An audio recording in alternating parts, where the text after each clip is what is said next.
ಇನ್ಯಾರು ಈ ಸಮಾಜದಲ್ಲಿ ಈ ಜ್ಞಾನದ ದಾಸೋಹ ಮಾಡ್ತಾರೆ ಅಥವಾ ಜ್ಞಾನದ ಹಸಿವು ಅಂತಿರುತ್ತಲ್ಲ ಕೆಲವರಿಗೆ, ಅದನ್ನ ನೀಗಿಸ್ತಾರೆ. ಕೊಟ್ಟಿದೀವಿ ಅಥವಾ ಪ್ರವಚನದಲ್ಲಿ ಉಲ್ಲೇಖ ಮಾಡಿದ್ವಿ, ನುಡಿದಂತೆ ನಡೆದು ತೋರಿಸಿದೀವಿ ತಮ್ಮ ಜೀವನದ ಉದ್ದಕ್ಕೂ, ಅದು ಇತರರಿಗೆ ಮಾದರಿ ಆಯ್ತು. ಜ್ಞಾನಯೋಗಿ ವಿಶ್ವಸಂತ ಸಿದ್ದೇಶ್ವರ ಮಹಾಸ್ವಾಮಿಗಳವರ ಒಂದು ಅಂತಿಮ ದರ್ಶನಕ್ಕಾಗಿ ಲಕ್ಷಾಂತರ ಭಕ್ತ ಜನ ಸಾಗರ ಹರಿದು ಬರ್ತಾ ಇದೆ.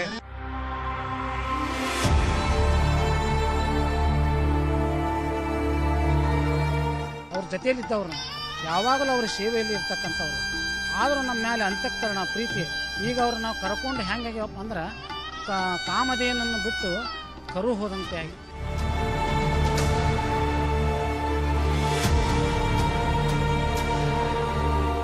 ಮಹಾನ್ ತ್ಯಾಗಿ ಪುರುಷರ ಯುಗ ಅದು ಶರೀರದಿಂದ ಅವರು ನಮ್ಮಿಂದ ಮರೆಯಾದರೂ ಕೂಡ ಅವ್ರ ಜ್ಞಾನದಿಂದ, ಅವ್ರ ವಿಚಾರದಿಂದ, ಅವರ ಆದರ್ಶ ಜೀವನದಿಂದ ನಮ್ಮೆಲ್ಲರ ಋನ್ಮಂದಿರದಲ್ಲಿ ಸದಾಕಾಲ ಅವರು ವಾಸಿಸ್ತಾರ. ಅವರು ಅಮರವಾಗಿ ನಮ್ಮ ಮಧ್ಯದಲ್ಲಿ ಇರ್ತಾರ.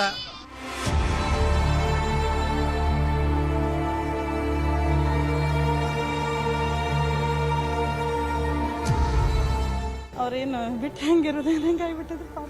ಇನ್ನೊಂದು ಸ್ವಲ್ಪ ಅವ್ರ ವಚನ ಕೇಳ್ತಿದ್ದೇವೆ, ಅವ್ರ ಮಾತು ಕೇಳ್ತಿದ್ದೇವ್ರಿ, ಅದೊಂದು ಬೇಜಾರಿ. ಅವ್ರ ಮಾತು ಇನ್ಯಾರು ಜಗತ್ನಾಗ ಅಂಥವ್ರು ಯಾರು ಸಿಗಲ್ರಿ.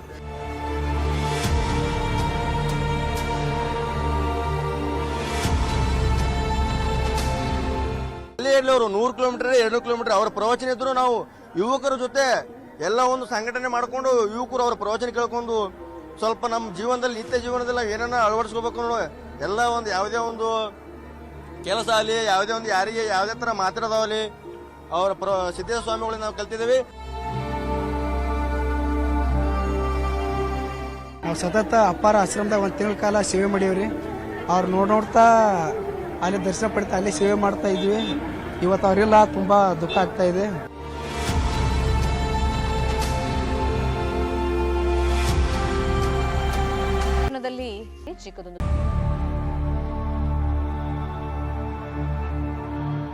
ಜ್ಞಾನಯೋಗಿ ವಿಶ್ವಸಂತ ಸಿದ್ದೇಶ್ವರ ಮಹಾಸ್ವಾಮಿಗಳವರ ಒಂದು ಅಂತಿಮ ದರ್ಶನಕ್ಕಾಗಿ ಲಕ್ಷಾಂತರ ಭಕ್ತ ಜನ ಸಾಗರ ಹರಿದು ಬರ್ತಾ ಇದೆ.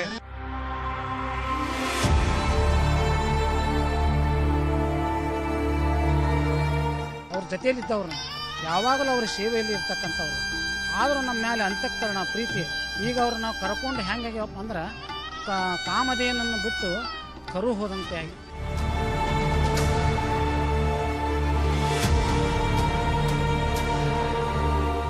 ಮಹಾನ್ ತ್ಯಾಗಿ ಪುರುಷರ ಯುಗ ಅದು ಶರೀರದಿಂದ ಅವರು ನಮ್ಮಿಂದ ಮರೆಯಾದರೂ ಕೂಡ ಅವ್ರ ಜ್ಞಾನದಿಂದ, ಅವ್ರ ವಿಚಾರದಿಂದ, ಅವರ ಆದರ್ಶ ಜೀವನದಿಂದ ನಮ್ಮೆಲ್ಲರ ಋನ್ಮಂದಿರದಲ್ಲಿ ಸದಾಕಾಲ ಅವರು ವಾಸಿಸ್ತಾರ.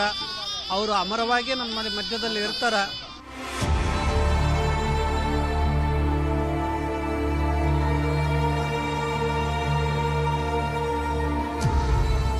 ಅವ್ರೇನು ಬಿಟ್ಟು ಹೆಂಗಿರೋದು ಹೆಂಗೆ ಆಗಿಬಿಟ್ಟದು ಪಾಪ.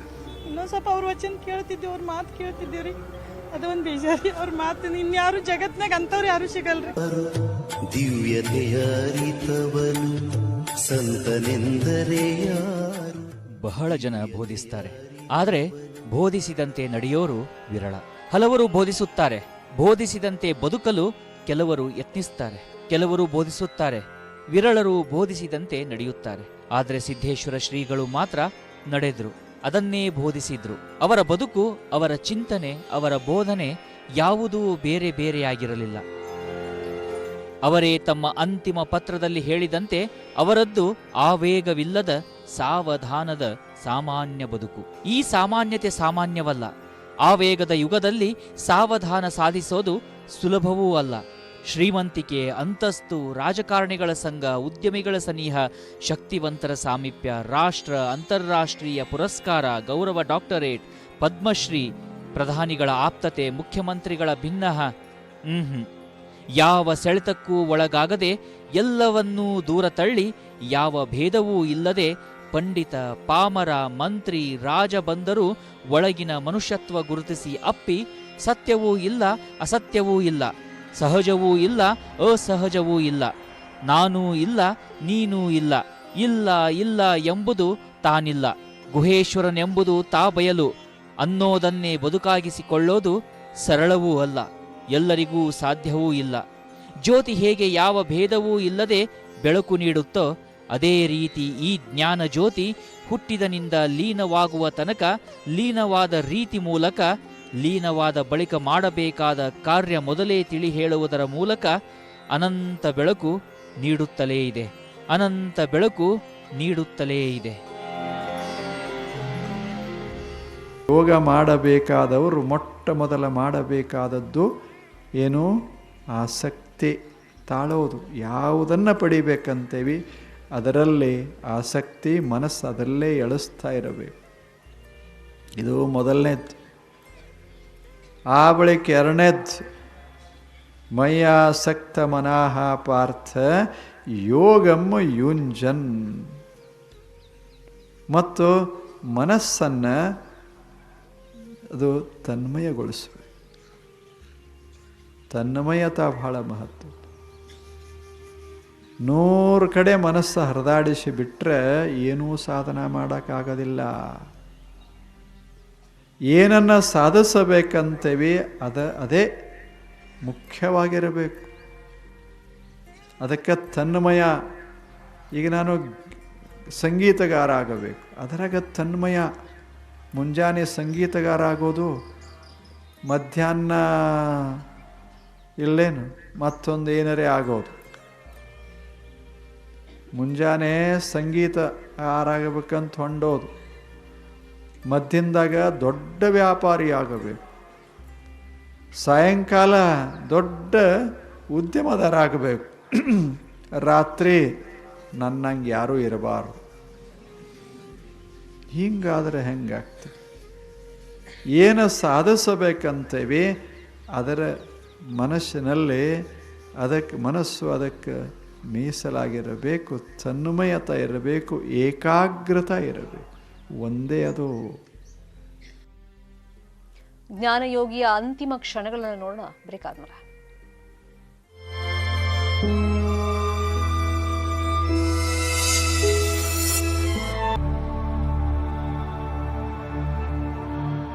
ಜ್ಞಾನಯೋಗಿ ವಿಶ್ವಸಂತ ಸಿದ್ದೇಶ್ವರ ಮಹಾಸ್ವಾಮಿಗಳವರ ಒಂದು ಅಂತಿಮ ದರ್ಶನಕ್ಕಾಗಿ ಲಕ್ಷಾಂತರ ಭಕ್ತ ಜನ ಸಾಗರ ಹರಿದು ಬರ್ತಾ ಇದೆ.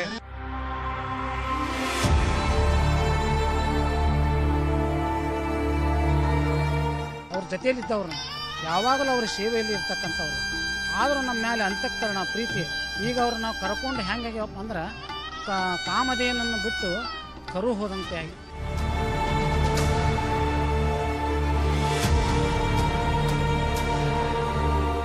ಮಹಾನ್ ತ್ಯಾಗಿ ಪುರುಷರ ಯುಗ ಅದು ಶರೀರದಿಂದ ಅವರು ನಮ್ಮಿಂದ ಮರೆಯಾದರೂ ಕೂಡ ಅವ್ರ ಜ್ಞಾನದಿಂದ, ಅವ್ರ ವಿಚಾರದಿಂದ, ಅವರ ಆದರ್ಶ ಜೀವನದಿಂದ ನಮ್ಮೆಲ್ಲರ ಋನ್ಮಂದಿರದಲ್ಲಿ ಸದಾಕಾಲ ಅವರು ವಾಸಿಸ್ತಾರ. ಅವರು ಅಮರವಾಗಿ ನಮ್ಮ ಮಧ್ಯದಲ್ಲಿ ಇರ್ತಾರ.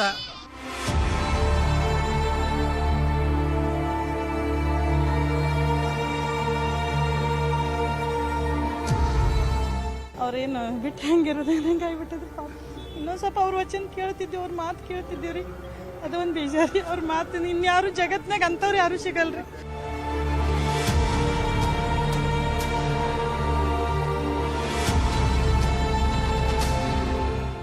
ಅವರು 100 ಕಿಲೋಮೀಟರ್ 200 ಕಿಲೋಮೀಟರ್ ಅವರ ಪ್ರವಚನ ಇದ್ರು ನಾವು ಯುವಕರ ಜೊತೆ ಎಲ್ಲ ಒಂದು ಸಂಘಟನೆ ಮಾಡ್ಕೊಂಡು ಯುವಕರು ಅವರ ಪ್ರವಚನ ಕೇಳ್ಕೊಂಡು ಸ್ವಲ್ಪ ನಮ್ಮ ಜೀವನದಲ್ಲಿ ನಿತ್ಯ ಜೀವನದಲ್ಲಿ ನಾವು ಏನನ್ನ ಅಳವಡಿಸ್ಕೋಬೇಕು ಅನ್ನೋ ಎಲ್ಲ ಒಂದು ಯಾವುದೇ ಒಂದು ಕೆಲಸ ಆಗಲಿ, ಯಾವುದೇ ಒಂದು ಯಾರಿಗೆ ಯಾವುದೇ ತರ ಮಾತಾಡೋದಾಗಲಿ ಅವರ ಸಿದ್ದೇಶ್ವರ ಸ್ವಾಮಿಗಳಿಂದ ನಾವು ಕಲ್ತಿದ್ದೀವಿ.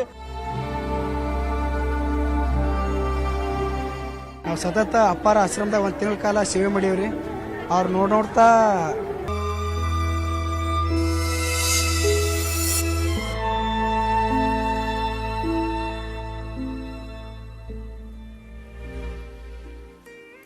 ಇನ್ನೇನು ಕೆಲವೇ ಕ್ಷಣಗಳಲ್ಲಿ ಸಿದ್ದೇಶ್ವರ ಶ್ರೀಗಳ ಅಂತ್ಯ ಸಂಸ್ಕಾರ ನಡೆಯುತ್ತೆ. ಕರ್ನಾಟಕ, ತೆಲಂಗಾಣ, ಮಹಾರಾಷ್ಟ್ರ ಸ್ವಾಮೀಜಿಗಳು ಕೂಡ ಉಪಸ್ಥಿತರಿದ್ದಾರೆ.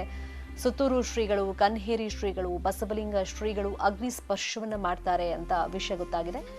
ಈಗ ಅಂತ್ಯ ಸಂಸ್ಕಾರಕ್ಕೆ ಶ್ರೀಗಂಧ ಮತ್ತೆ ಹಸುವಿನ ತುಪ್ಪ, ಬೆರಣಿಯನ್ನ ಬಳಕೆ ಮಾಡಲಾಗುತ್ತೆ. ದಿವ್ಯ ಶರೀರ ಕಟ್ಟಿಗೆ ಮೇಲೆ ಇಟ್ಟ ಮೇಲೆ ವಿವಿಧ ಮಠಾಧೀಶರು ಪೂಜೆಯನ್ನ ಮಾಡ್ತಾರೆ.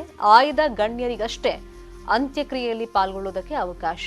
ಯಾಕಂದ್ರೆ ಆಶ್ರಮದ ಒಳಭಾಗ ಆಗಿರೋದ್ರಿಂದ ಸಾರ್ವಜನಿಕರಿಗೆ ಅಲ್ಲಿ ಅವಕಾಶ ಕೊಟ್ರೆ ಮತ್ತಷ್ಟು ಕಷ್ಟ ಆಗುತ್ತೆ. ಹಾಗಾಗಿ ಆಯ್ದ ಗಣ್ಯರಿಗೆ ಮಾತ್ರ ಆಶ್ರಮದ ಒಳಗೆ ಅಂತ್ಯ ಸಂಸ್ಕಾರ ನೋಡೋದಕ್ಕೆ ಅವಕಾಶ. ಇನ್ನು ಉಳಿದಂತ ಭಕ್ತರಿಗೆ ಆಶ್ರಮದ ಹೊರಗಡೆ ದೊಡ್ಡ ದೊಡ್ಡ LED ಪರದೆಗಳನ್ನು ಅಲ್ಲಿ ಅಳವಡಿಕೆ ಮಾಡಿದ್ದಾರೆ. ಸೊ ಅದರಲ್ಲಿ ಅಂತಿಮ ವಿಧಿವಿಧಾನಗಳನ್ನು ನೋಡಬಹುದು. ಇನ್ನೇನು ಕೆಲವೇ ಕ್ಷಣಗಳಲ್ಲಿ ಸಿದ್ದಪ್ಪಾಜಿಯವರ ಅಂತ್ಯ ಸಂಸ್ಕಾರ ನಡೆಯುತ್ತೆ. ಕರ್ನಾಟಕ, ತೆಲಂಗಾಣ ಸೇರಿದಂತೆ ಬೇರೆ ಬೇರೆ ಕಡೆಗಳಿಂದ ಸ್ವಾಮೀಜಿಗಳು ಬಂದಿದ್ದಾರೆ. ಈಗ ಯೋಗಾಶ್ರಮದ ಒಳಗೆ ಆಗ್ಲೇ ಆ ದಿವ್ಯ ಶರೀರ ಬಂದಿತ್ತು. ಸೊ ಇದೀಗ ಆ ಗದ್ದುಗೆ ಇದೆಯಲ್ಲ, ಅದರ ದೇಹದ ವಿಷಯದಲ್ಲಿ ಕೆಲವೊಂದು ಆಶಯಗಳು ಅವರಿಗಿತ್ತು. ಆದರೆ ಬದುಕಿನ ಉದ್ದಕ್ಕೂ ಈ ಥರ ಯಾವುದೇ ಆಶಯಗಳು ಅಥವಾ ಇಚ್ಛೆಯನ್ನು ಅವರು ವ್ಯಕ್ತಪಡಿಸಿದವರೇ ಅಲ್ಲ. ದೇಹದ ವಿಷಯವಾಗಿ ಮಾತ್ರ ಒಂದೆರಡು ಆಶಯ ವ್ಯಕ್ತಪಡಿಸಿದ್ರು.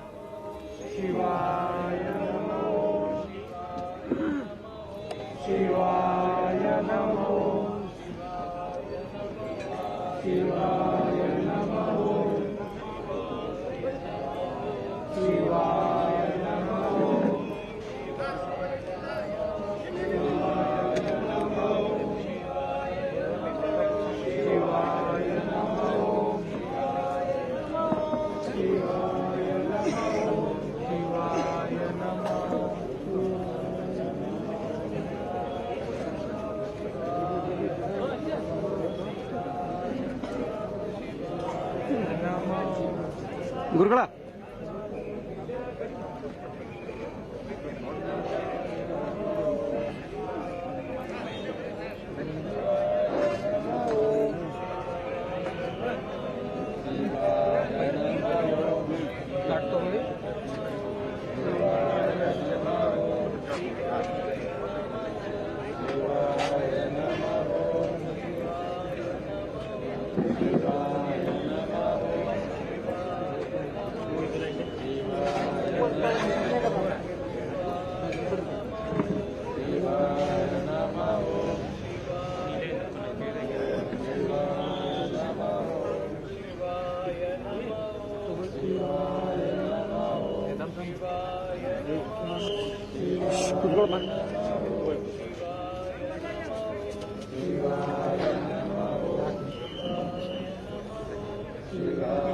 ಶಿವಾಯ ನಮಃ ಓಂ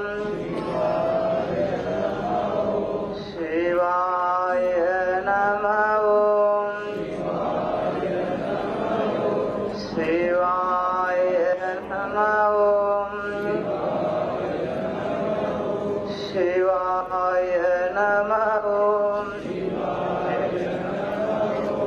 ಶಿವಾಯ ನಮಃ ಓಂ ಶಿವಾಯ ನಮಃ ಓಂ ಶಿವಾಯ ನಮಃ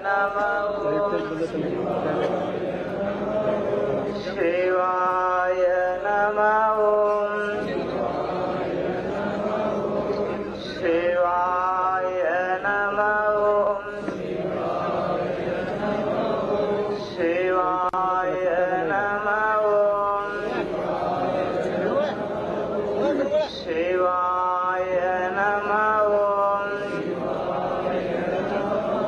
ಶಿವಾಯ ನಮಃ ಓಂ ಶಿವಾಯ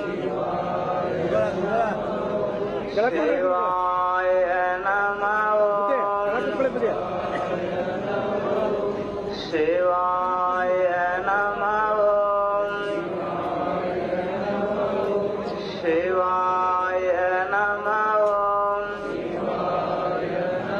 ಶಿವಾಯ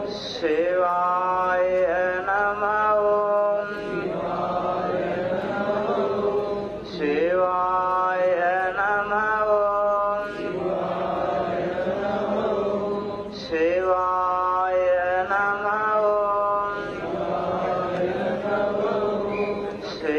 ಶಿವಾಯ ನಮಃ ಓಂ ಶಿವಾಯ ನಮಃ ಓಂ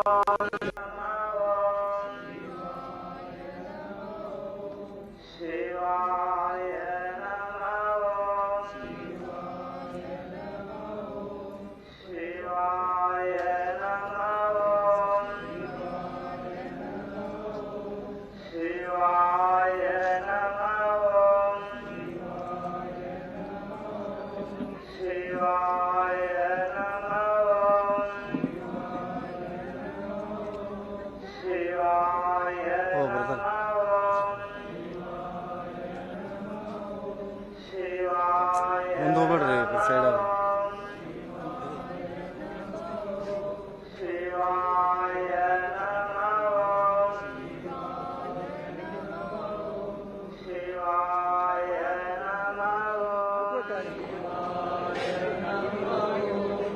ಶಿವಾಯ ನಮಃ ಓಂ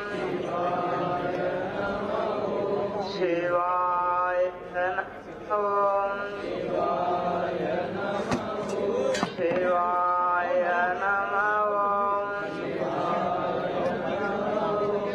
ಶಿವಾಯ ನಮಃ ಓಂ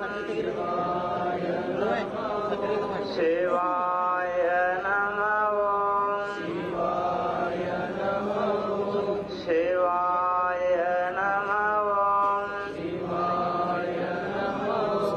ಶಿವಾಯ ನಮಃ ಕೂತ್ಕೊಡ್ರಿ ಕೆಳಗೆ ಕೂತ್ಕೊಡ್ರಿ ಶಿವಾಯ ನಮಃ ಓಂ ಶಿವಾಯ ನಮಃ ಓಂ ಶಿವಾಯ ನಮಃ ಓಂ ಶಿವಾಯ ನಮಃ ಓಂ ಶಿವಾಯ ನಮಃ ಓಂ ಯಜಮಾನ್ರ ಆ ಕಡೆ ಹೋಗಿ ಹಾ ಶಿವಾಯ ನಮಃ ಓಂ ಶಿವಾಯ ನಮಃ ಓಂ ಶಿವಾಯ ನಮಃ ಓಂ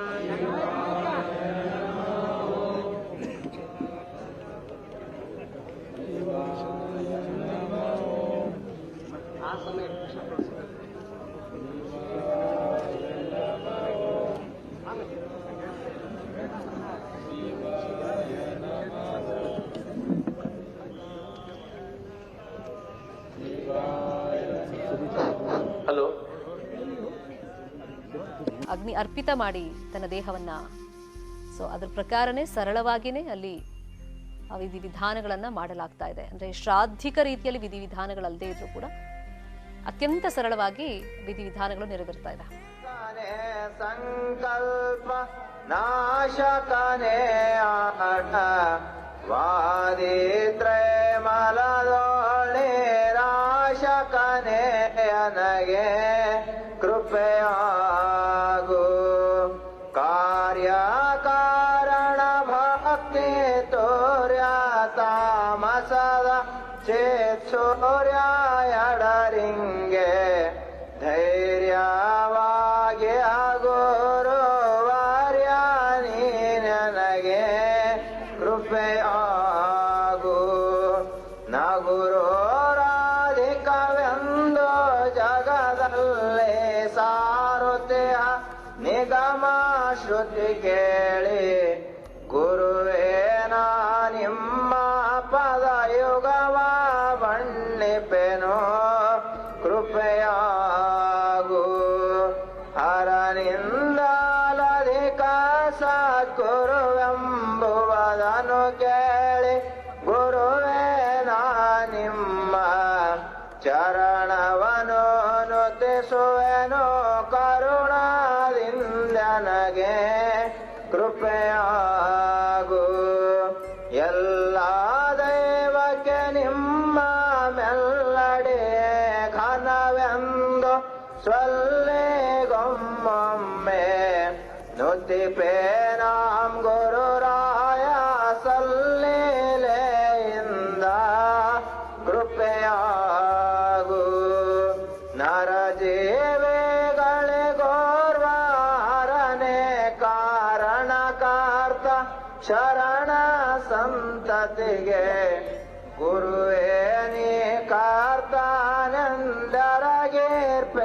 ನಡಿಗೆ ಕೃಪೆಯಾಗು ಶಿವನ ಸನ್ನಿಧಿಯಾರ್ಗೆ ಭವ ಮರಣ ಉಂಟೆಂದು ತವ ಪಾದ ಪದ್ಮ ಸನ್ನಿಧಿಯ ಬಯಸೆ ಬಂದವ ನನಗೆ ಗುರುವೇ ಕೃಪೆಯಾಗು ವೀಣಾನೂತನ ಶಬ್ದ ಪಾಣಿಯಿಂದೊಗೆವಂತೆ ಜಾಣ ಶ್ರೀ ಗುರುವೇ ನೀ ನುಡಿಸಿದಂತೆ ನಾ ಮಾಡದಲೇ ನುಡಿವೆ ಕೃಪೆಯಾಗು ಗುಡಿ ಮಾತಿ ನುಡಿಗೊಮ್ಮೆ ಮಾರುಡೆಯಾತ ಕೊಡುವಂತೆ ಒಡೆಯ ನೀ ಹಕ್ಕು ನುಡಿಗೊಟ್ಟ ಪರಿಯೋಳ ನುಡಿವೇನೆ ಗುರುವೇ ಕೃಪೆಯಾಗು ಯಂತ್ರವಾಕನ ಸ್ಥಾಂತರ ಬೊಂಬೆಯಾದು ಪರತಂತ್ರದಿಂದಾಡು ವಂತನ್ನಾಡಿಸುವ ಸ್ವಾತಂತ್ರ ಶ್ರೀ ಗುರುವೇ ಕೃಪೆಯಾಗು ಸ್ವಾನುಭಾವದ ನೆಲೆಯ ನಾನೇನ ಬಲ್ಲೇನೆ ನೀನೇ ಒಳಹಕ್ಕು ಏನ ನುಡಿಸಿದೊಡನೆ ನಾನುಡಿವೆ ಗುರುವೇ ಕೃಪೆಯಾಗು ಹಲವು ಮಾತೇನು ನೀನು ಅಲೆದು ಪಾದವನಿಟ್ಟ ನೆಲವೇ ಸುಕ್ಷೇತ್ರ ಜಲವೇ ಪಾವನ ತೀರ್ಥ ಸುಲಭ ಶ್ರೀ ಗುರುವೇ ಕೃಪೆಯಾಗು ಕೊರಡು ಕೊನರುವುದು ಬಲು ಬರಡು ಅಯನಾಗುವುದು ಕುರುಡಂಗೆ ಕಣ್ಣು ಬಹುದು ನಿನ್ನೊಲುಮೆ ಎಂದರಿದೇನೆ ಗುರುವೇ ಕೃಪೆಯಾಗು ವೇದ ಮೂರ್ತಿ ಜ್ಞಾನ ಜ್ಯೋತಿ ವೇದ ಮೂರ್ತಿ ಜ್ಞಾನ ಜ್ಯೋತಿ ಗುರುವೇ ಮಲ್ಲಿಕಾರ್ಜುನ ಗುರುವೇ ಮಲ್ಲಿಕಾರ್ಜುನ ಬೋಧರೂಪ ಮಹಾಯೋಗಿ ಬೋಧರೂಪ ಮಹಾಯೋಗಿ ಗುರುವೇ ಮಲ್ಲಿಕಾರ್ಜುನ ಗುರುವೇ ಮಲ್ಲಿಕಾರ್ಜುನ ಗುರುವೇ ಮಲ್ಲಿಕಾರ್ಜುನ ಗುರುವೇ ತಾಯೇ ಗುರುವೇ ತಂದೆ ಗುರುವೇ ತಾಯೇ ಗುರುವೇ ತಂದೆ ಗುರುವೇ ಬಂಧು ಬಳಗವು ಗುರುವೇ ಬಂಧು ಬಳಗವು ಗುರುವೇ ದೈವ ಗುರುವೇ ಸರ್ವ ಗುರುವೇ ದೈವ ಗುರುವೇ ಸರ್ವ ಪರಮ ಶಾಂತಿ ಧಾಮವು ಪರಮ ಶಾಂತಿ ಧಾಮವು ಪರಮ ಶಾಂತಿ ಧಾಮವು ಸತ್ತು ಚಿತ್ತು ನಿತ್ಯ ಸುಖದ ಸತ್ತು ಚಿತ್ತು ನಿತ್ಯ ಸುಖದ ಪೂರ್ಣ ರೂಪ ಬ್ರಹ್ಮವೇ ಪೂರ್ಣ ರೂಪ ಬ್ರಹ್ಮವೇ ನಿತ್ಯ ಪೂಜನಾದ ಗುರುವೇ ನಿತ್ಯ ಪೂಜನಾದ ಗುರುವೇ ಆತ್ಮಲೀಲೆ ಗೈಯುವೆ ಆತ್ಮಲೀಲೆ ಗೈಯುವೆ ಆತ್ಮಲೀಲೆ ಗೈಯುವೆ ಜಾಗ್ರ ಸ್ವಪ್ನ ಸುಪ್ತಿಗಳಿಗೆ ಜಾಗ್ರ ಸ್ವಪ್ನ ಸುಪ್ತಿಗಳಿಗೆ ಸಾಕ್ಷಿ ಪ್ರತ್ಯಗಾತ್ಮನೇ ಸಾಕ್ಷಿ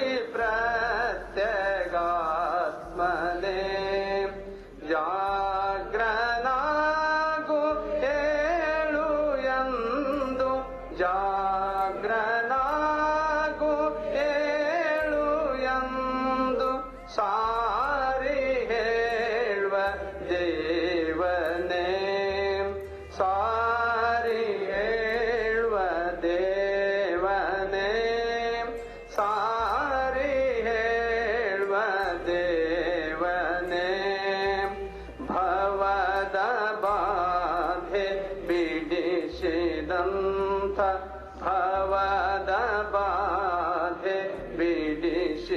ಗ್ರಂಥ ಗುರುವೇ ಲಿಂಗ ಜಂಗಮ ಗುರುವೇ ಲಿಂಗ ಜಂಗಮ ಭುವನದಲ್ಲಿ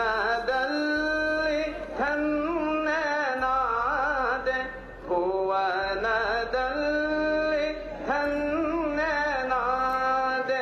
ಜೀವದೇವ ಸಂಗಮ ಜೀವದೇವ ಸಂಗಮ ಜೀವದೇವ ಸಂಗಮ ಪರಮ ಸತ್ಯ ವೇದ ಸ್ತುತ್ಯ ಪರಮ ಸತ್ಯ ವೇದ ಸ್ತುತ್ಯ ನಿತ್ಯ ಪೂಜ ಗುರುವಿಗೆ ನಿತ್ಯ ಪೂಜ ಗುರುವಿಗೆ ನಿರುತ ಹೃದಯ ತುಂಬಿ ನಿರುತ ಭಕ್ತಿ ಹೃದಯ ತುಂಬಿ ಜ್ಞಾನ ಜ್ಯೋತಿ ಬೆಳಗುವೆ ಜ್ಞಾನ ಜ್ಯೋತಿ ಬೆಳಗುವೆ ಜ್ಞಾನ ಜ್ಯೋತಿ ಬೆಳಗುವೆ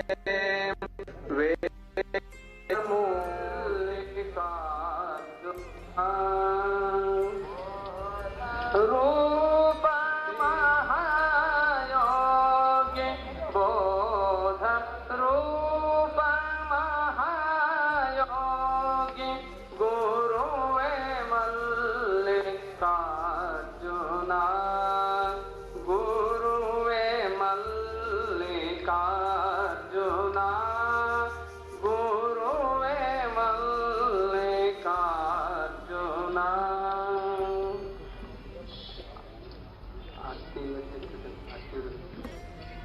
ಜ್ಯೋತಿ ಬೆಳಗುತ್ತಿದೆ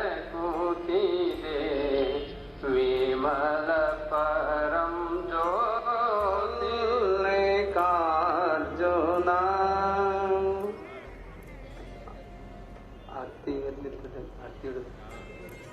ಜ್ಯೋತಿ ಬೆಳಗುತ್ತಿದೆ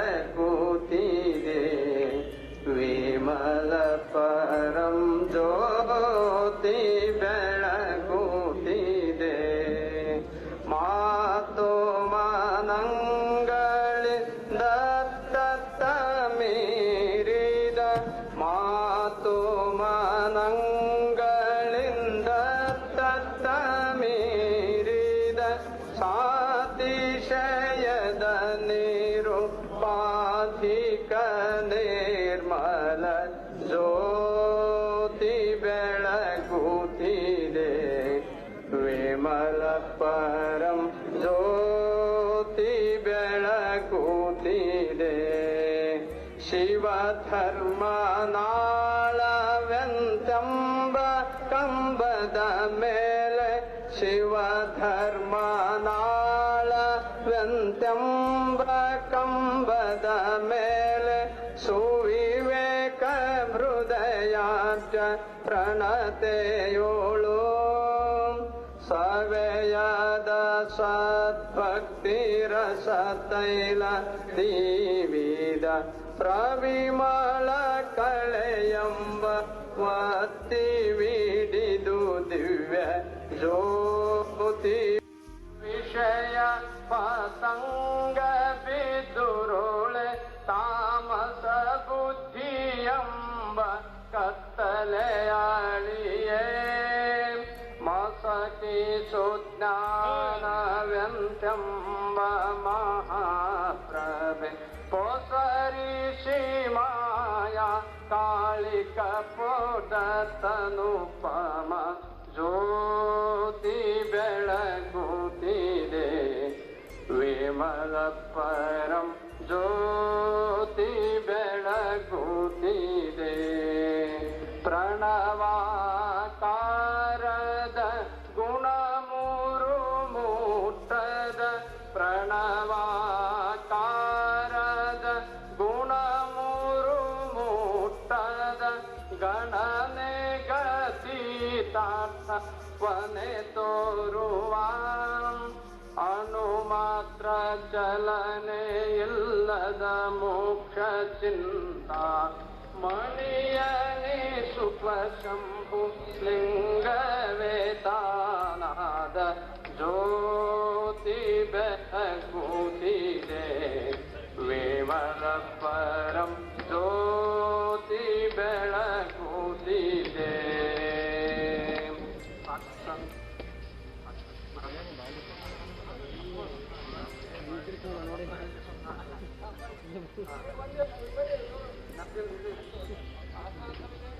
ಓಂ ಅಗ್ನೇನಯ ಸುಪಧಾರಾಯೇ ಅಸ್ಮಾನ್ ವಿಶ್ವಾನಿ ದೇವ ವಯುನಾನಿ ವಿದ್ವಾನ್ ಯುಯೋಧ್ಯಸ್ಮಜ್ಜುಹುರಾಣಮೇನ ಭೂಯಿಷ್ಟಾಂ ತೇನ ಮುಕ್ತಿಂ ವಿಧೇಮ. ಓಂ ಶಾಂತಿ ಶಾಂತಿ ಶಾಂತಿ. ಅಗ್ನೇನಯ ಸುಪಧಾರಾಯೇ ಅಸ್ಮಾನ್ ವಿಶ್ವಾನಿ ದೇವ ವಯುನಾನಿ ವಿದ್ವಾನ್ ಯುಯೋಧ್ಯಸ್ಮಜ್ಜುಹುರ ಮೇನಃ ಭೂಯಿಷ್ಟಾಂ ತೇನ ಮುಕ್ತಿಂ ವಿಧೇಮ. ಓಂ ಶಾಂತಿ ಶಾಂತಿ ಶಾಂತಿ.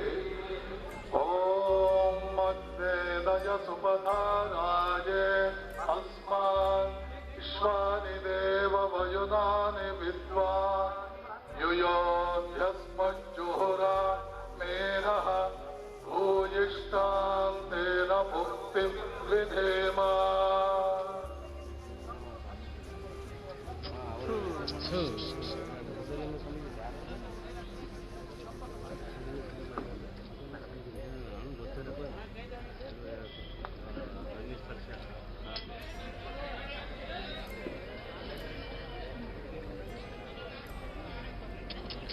ಮುಂದೆ ಬರ್ತಾರಪ್ಪ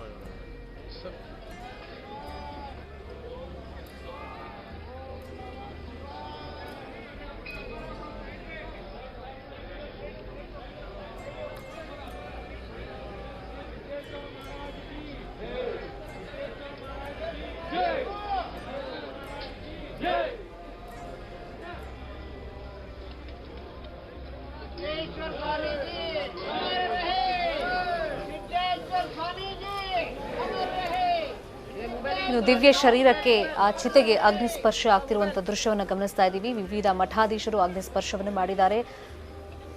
ಸಿದ್ದಪ್ಪಾಜಿಯವರ ಅಂತಿಮ ಆಸೆಯಂತೆ, ಅವರ ಆಶಯದಂತೆ ಆ ಭೂಮಿಯಲ್ಲಿ ಇಡೋ ಬದಲು ಅಗ್ನಿ ಅರ್ಪಿತ ಮಾಡಿ ಅಂತ ಏನು ಕೇಳ್ಕೊಂಡಿದ್ರು ಅವರು ಉಯಿಲು ಪತ್ರದಲ್ಲಿ, ಅದರಂತೆ ಈಗ ಸರಳವಾಗಿ ಅಲ್ಲಿ ವಿಧಿವಿಧಾನಗಳನ್ನು ನೆರವೇರಿಸಿ ಆ ಚಿತೆಗೆ ಅಗ್ನಿ ಸ್ಪರ್ಶವನ್ನು ಮಾಡಲಾಗಿದೆ. ಪ್ರಮುಖವಾಗಿ ಜ್ಞಾನ ಯೋಗಾಶ್ರಮದ ಅಧ್ಯಕ್ಷರಾಗಿರುವಂತಹ ಬಸವಲಿಂಗ ಸ್ವಾಮೀಜಿಯವರು, ಸುತ್ತೂರು ಶ್ರೀಗಳು, ಕನ್ಹೇರಿ ಶ್ರೀಗಳು ಸೇರಿದಂತೆ ವಿವಿಧ ಮಠಾಧೀಶರು ಅಗ್ನಿ ಸ್ಪರ್ಶವನ್ನ ಮಾಡಿದ್ದಾರೆ. ಅಂದ್ರೆ ಪಂಚಭೂತಗಳಲ್ಲಿ ಇದೀಗ ಸಿದ್ದಪ್ಪಾಜಿಯವರು ಲೀನರಾಗ್ತಾ ಇದ್ದಾರೆ. ತಮ್ಮ ಜ್ಞಾನದ ಬೆಳಕಲ್ಲಿ ಈ ಸಮಾಜವನ್ನ ಬೆಳಗೋದಕ್ಕೆ ತಮ್ಮ ಜೀವನದ ಉದ್ದಕ್ಕೂ ಶ್ರಮ ಪಟ್ಟಂತ, ನಿಸ್ವಾರ್ಥ ಬದುಕನ್ನ ಸಾಗಿಸಿದಂತ ಸಿದ್ದಪ್ಪಾಜಿಯವರು ಇದೀಗ ಈ ಬೆಳಕಿನಲ್ಲೂ ಕೂಡ ಸಮಾಜದ ಅಂಧಕಾರವನ್ನ ದೂರ ಮಾಡ್ತಾ ಇದ್ದಾರೆ. ಅವರೆಂದಿಗೂ ಜೀವಂತವಾಗಿರ್ತಾರೆ. ಯಾಕಂದ್ರೆ ನಡೆದಾಡುವ ದೇವರು ಜೀವಂತ ದೇವರಾಗಿ ಜನಮಾನಸದಲ್ಲಿ ಇದ್ದವರವರು. ಕಷ್ಟ ಅಂತ ಹೋದಾಗ, ಕಣ್ಣೀರನ್ನ ಹಾಕೊಂಡು ಹೋದಾಗ ಆ ಕಣ್ಣೀರನ್ನ ಒರೆಸಿದಂತ ಕೈಗಳದು, ಆತ್ಮವಿಶ್ವಾಸವನ್ನ, ಆತ್ಮಸ್ಥೈರ್ಯವನ್ನ ತುಂಬಿದಂತ ಕೈಗಳದು. ಎಂದಿಗೂ ಅವರು ನಮ್ಮ ನಡುವೆ ಜೀವಂತವಾಗಿರ್ತಾರೆ. ಅವರ ತತ್ವ ಆದರ್ಶಗಳು, ಅವರ ಸರಳತೆ, ಅವರ ವ್ಯಕ್ತಿತ್ವ, ಅವರ ಮಾತುಗಳು, ಅವರ ಪ್ರವಚನಗಳು, ಅವರ ಬೋಧನೆಗಳ ಮುಖೇನ ಅವರ ಕೊಠಡಿಯ ಮುಂಭಾಗದಲ್ಲೇ ಗದ್ದುಗೆಯನ್ನು ನಿರ್ಮಾಣ ಮಾಡಿ ಅಲ್ಲಿ ಆ ಚಿತೆಗೆ ಅಗ್ನಿ ಸ್ಪರ್ಶವನ್ನು ಮಾಡಲಾಗಿದೆ. ದೇಹದ ವಿಷಯದಲ್ಲಿ ಒಂದೆರಡು ಆಸೆಗಳು ಅವರು ವ್ಯಕ್ತಪಡಿಸಿದಂತೆ ಅಗ್ನಿಗೆ ಅರ್ಪಿತ ಮಾಡೋದು ಅದು ನಡೆದಿದೆ. ಶ್ರಾದ್ಧಿಕ ವಿಧಿವಿಧಾನಗಳು ತನಗೆ ಅನಗತ್ಯ ಅಂತ ಹೇಳ್ಕೊಂಡಿದ್ರು. ಹಾಗಾಗಿ ಬಹಳ ಸರಳ ರೀತಿಯಲ್ಲೇ ಅಂತಿಮ ವಿಧಿವಿಧಾನಗಳನ್ನು ಅಲ್ಲಿ ನೆರವೇರಿಸಲಾಗಿದೆ. ಇನ್ನು ಆ ಚಿತಾಭಸ್ಮವನ್ನ ನದಿಗೆ ಅಥವಾ ಸಮುದ್ರಕ್ಕೆ ಎಸಿಬೇಕು ಅಂತ ಕೇಳ್ಕೊಂಡಿದ್ದಾರೆ. ಅದನ್ನೂ ಕೂಡ ನೆರವೇರಿಸಲಾಗುತ್ತೆ. ಇನ್ನು ಯಾವುದೇ ಬಗೆಯ ಸ್ಮಾರಕ ನಿರ್ಮಾಣ ಆಗಬಾರದು ಅಂತ ಅವ್ರು ಕೇಳ್ಕೊಂಡಿದ್ರು. ಆದರೆ ಭಕ್ತಾದಿಗಳು ಈಗ ಹೇಳ್ತಿರೋದು, ಎಷ್ಟೋ ಜನ ಅವರನ್ನ ನೇರವಾಗಿ ನೋಡೋದಕ್ಕೆ, ಅವರನ್ನ ಭೇಟಿ ಮಾಡೋದಕ್ಕೆ, ಅವರ ಪ್ರವಚನ ಕೇಳೋದಕ್ಕೆ ಸಾಧ್ಯವಾಗಿಲ್ಲ. ಹಾಗಾಗಿ ಪಠ್ಯಪುಸ್ತಕದಲ್ಲಿ ಅವ್ರ ಬಗ್ಗೆ ಇರಬೇಕು, ಜೊತೆಗೆ ಅಲ್ಲೊಂದು ಸಮಾಧಿಯನ್ನ ಮಾಡಬೇಕು ಅಥವಾ ಸ್ಮಾರಕ ನಿರ್ಮಾಣ ಮಾಡಿದ್ರೆ ಅಲ್ಲಿಂದನಾದ್ರೂ ನಾವು ಅದನ್ನ ದರ್ಶನ ಪಡೆದಾದ್ರೂ ಆ ಸಿದ್ದಪ್ಪಾಜಿಯವರನ್ನ ನೋಡಿದಾಗುತ್ತೆ. ಇನ್ನು ಅವರನ್ನ ಭೇಟಿ ಮಾಡಿದಂಥ ಭಕ್ತರು ಅದನ್ನೇ ಕೇಳ್ತಾ ಇರೋದು, ಒಂದು ಸ್ಮಾರಕ ನಿರ್ಮಾಣ ಮಾಡಬಹುದಾ, ಸೊ ಅದನ್ನ ನೋಡಿನಾದ್ರೂ ನಾವು ಅವರು ಅಲ್ಲಿ ಜೀವಂತವಾಗಿದ್ದಾರೆ ಅಂತ ಭಾವಿಸ್ತೀವಿ ಅಂತ ಕೇಳ್ಕೊಂಡಿದ್ದಾರೆ ಸರ್ಕಾರಕ್ಕೆ, ಜಿಲ್ಲಾಡಳಿತಕ್ಕೆ. ಆ ಸರ್ಕಾರ ಈಗ ಗಮನ ಹರಿಸಿರೋದು ಅವರ ಉಯಿಲು ಪತ್ರದಲ್ಲಿ ಅವರ ಆಶಯಗಳೇನಿತ್ತು, ಸೊ ಅದನ್ನು ನೆರವೇರಿಸೋ ನಿಟ್ಟಿನಲ್ಲಿ ಇವಾಗ ಕೆಲಸಗಳು ನಡೀತಾ ಇದೆ, ಪ್ರಕ್ರಿಯೆಗಳು ನಡೀತಾ ಇದೆ. ಮುಂದಿನ ದಿನಗಳಲ್ಲಿ ನೋಡೋಣ ಭಕ್ತರ ಒತ್ತಾಸೆ ಮೇರೆಗೆ ಏನೆಲ್ಲ ಬೆಳವಣಿಗೆಗಳು ನಡೆಯುತ್ತೆ ಅಂತ. ಆದರೆ ಇಷ್ಟೂ ದಿನಗಳ ಕಾಲ, ಅಂದರೆ ತಮ್ಮ ಬದುಕಿನ ಉದ್ದಕ್ಕೂ, ಅಂದರೆ 81-82 ವರ್ಷಗಳ ಕಾಲ ಜ್ಞಾನಯೋಗಿಯಾಗಿ ಜ್ಞಾನದ ಹಸಿವನ್ನ ಸಮಾಜದಲ್ಲಿ ನೀಗಿಸಿದಂಥ ಈ ಯುಗದ ಮಹಾನ್ ಸಂತ, ಪ್ರವಚನಕಾರ, ಆಧ್ಯಾತ್ಮಿಕ ವಿಷಯಗಳನ್ನ ಬಹಳ ಸರಳವಾಗಿ ಜನರಿಗೆ ಮುಟ್ಟಿಸಿದಂಥ ವ್ಯಕ್ತಿ ಇದೀಗ ಪಂಚಭೂತಗಳಲ್ಲಿ ಲೀನರಾಗ್ತಾ ಇದ್ದಾರೆ. ವಿವಿಧ ಮಠಾಧೀಶರು ಚಿತೆಗೆ ಅಗ್ನಿ ಸ್ಪರ್ಶವನ್ನ ಮಾಡಿದ್ದಾರೆ.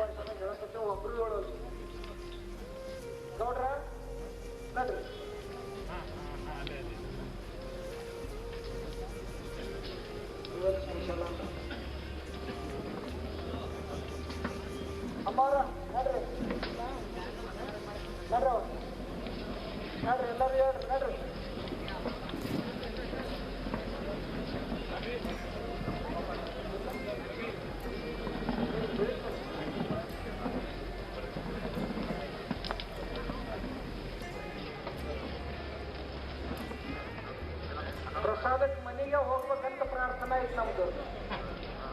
ಎಲ್ಲರೂ ತಮ್ಮ ಪ್ರಸಾದಕ್ಕೆ ತಮ್ಮ ಮನೆಗಳಿಗೆ ಹೋಗ್ಬೇಕಂತ ಪ್ರಾರ್ಥನೆ.